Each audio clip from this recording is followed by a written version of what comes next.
Let me start by showing you how to customize your checkout form for all of your events. From the box office settings section of your dashboard, choose Checkout Form from the side menu. You can edit the label wording of the compulsory buyer-only questions, those showing a red asterisk, using the pencil icon.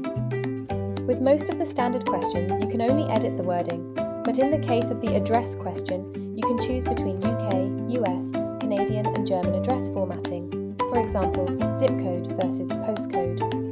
You can also delete questions, with the exception of name and email, using the bin icon, and reorder the questions by clicking and dragging the directional arrow icon.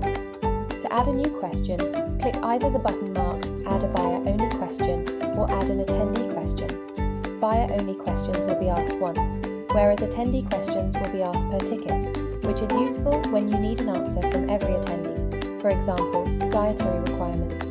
Choose the formatting for your question. For example, a single line of text, an answer from a drop-down list of options, radio buttons or checkboxes. You can also choose whether or not the question will be compulsory by ticking the required checkbox. When you're done, click Save Custom Question.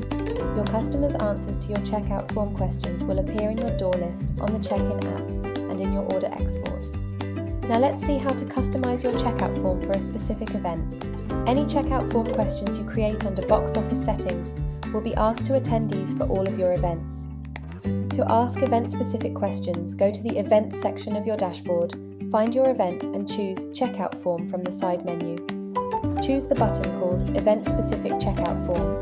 Customize your questions. An important aspect when using the event-specific checkout form is that the attendee questions can be assigned to specific ticket types.